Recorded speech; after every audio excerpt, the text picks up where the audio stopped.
The hashtag 2069 project started out of a simple, regularly scheduled meeting of the outreach committee.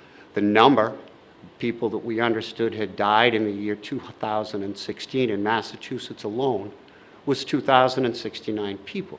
So we decided first to just put that number on a yard sign and let it speak for itself. If it affects you personally and you suffer in the darkness and the stigma, if you feel the isolation, reach out. There are amazing organizations that can support you and raise you up. If you've not spoken about the tragedy of loss, speak up. Come to know the truth of this addiction. Rise up fearlessly in whatever way you are called to rise up and be a part of that which is necessary. And that which is necessary is change. I thought about this movement and what first came to mind for me. And I'm sorry that I have to actually read this. The word courage came to mind. My name's Jim Derrick, and I'm the president of the SAFE Coalition. The coalition's mission is to target prevention, destigmatization, and to reduce barriers to treatment for substance use disorder. Our resource support line has fielded over 270 phone calls. All of those people have received supportive services and treatment options. It takes a lot of hands, and more importantly, a lot of creative thinking.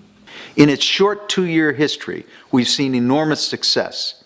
Support groups have sprung up among the 8 towns that we represent. This is our nation's #1 health epidemic. Together, we can make a difference. My name is Jeffrey Roy, and I proudly represent the citizens of Franklin and Medway in the Massachusetts General Court. And I've also been a very active member of the SAFE Coalition, which grew out of Franklin, but now is serving 8 communities in Norfolk County. As a state government, we've been involved in making legislation, providing budget funds for various programs throughout the community. We also have programs that occur at the federal level.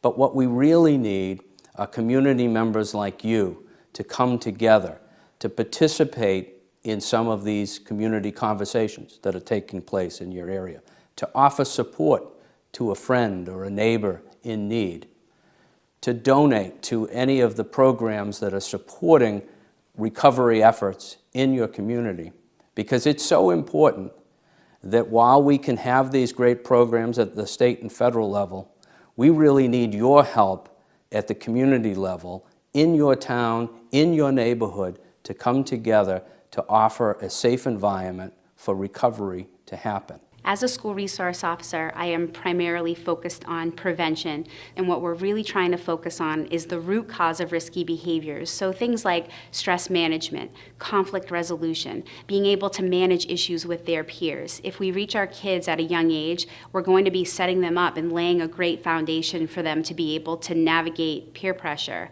the stressors that are inevitably going to come in life, and many other factors. If you're a person who's affected by this epidemic, or you have a loved one that's affected by the epidemic, there are a number of resources out there. I am so proud to be a part of the SAFE Coalition, where we're able to get help and resources to members of our community and beyond. There are also a number of resources within your local police department, at your schools. We're really focused on prevention, education, and treatment today. My name is Robin Hamlin, and my son's name is Bri. Brian lives in heaven. He was addicted to pain meds. He became addicted when he was in college. Bri was just this amazing little boy with a wonderful family and a brother and a sister who adored him. Sunday meals we had, and we did Sunday school and church, like everything that families do. He got injured playing football. That was as a freshman, and we brought him into Children's Hospital in Boston. And there he had surgery, and they sent him home on a Vicodin pain pump. I remember saying to the doctors, "That's safe," and he said, "Oh my goodness, yes, he's fine. Just he'll recoup and he'll get back to college and life will go on as it was." And so he did. He got home, he was all good, he started playing football again, and 5 years later he graduated with his degree. What a moment. What we didn't know was when we did bring Brian in for his surgery, he became addicted. And when he graduated and we had him home, something was going wrong. He got laid off. We got phone calls coming in from debt collectors. He was getting in minor car accidents. Things weren't right. But we didn't quite know what it was.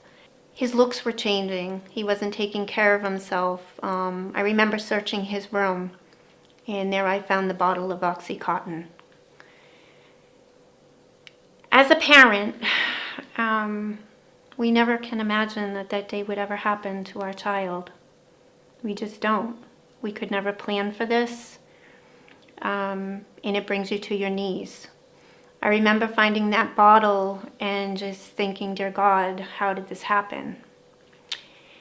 Because we thought we did everything right. Brian's journey with addiction started that day when he was sitting in a bedroom with his Vicodin pain pump, squeezing it. His body really liked it, and he couldn't stop. The one thing that I am very grateful for is that Brian reached out, and we reached out as a family to get help.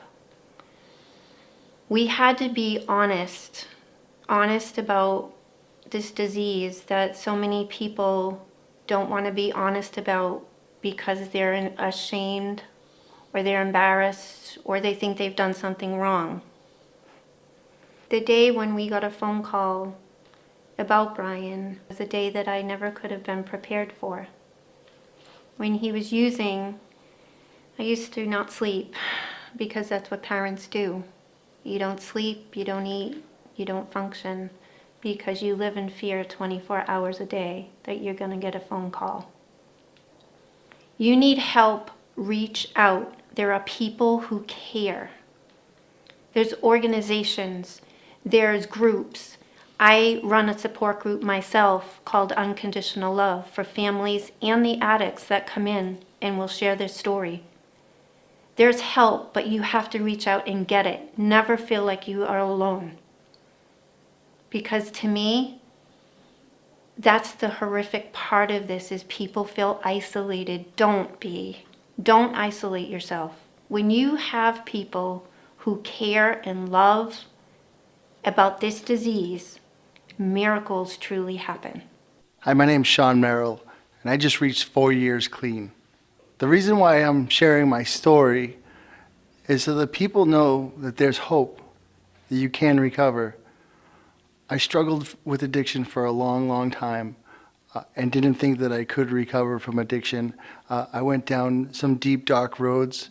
I went to 8 different programs, and all the while thinking that I could control my addiction, my drinking, my drugging, but I couldn't, and I ended up losing many, many things. Came into the program of Teen Challenge in 2014, and my life has been completely transformed. I've been able to make amends with the people that I've hurt. I've been able to turn my life around and be a productive member of society where I can now help other people that are struggling with addiction. Everything changed for me, and that was the night that I received a phone call that my younger brother, who I had used drugs with for a long time, passed away from an overdose. I've committed my life to fighting this epidemic so that as many families don't have to be a number. They don't have to be 2,069, a number or a statistic. This is going to be a fight that's going to be hard, and I can't do it on my own. We need as much support as we possibly can get to help every single family, not only that's lost a child, but so the families in the future don't lose children, don't lose their brothers or sisters, or sons or daughters, or mothers or fathers. It's going to take a whole community effort to fight this epidemic. We need you. We need you to get involved. We need you to fight. We need you to volunteer, to donate, to stop the stigma, to talk about this issue, to call your state representatives, to get involved and fight. We can't do this on our own. We need you.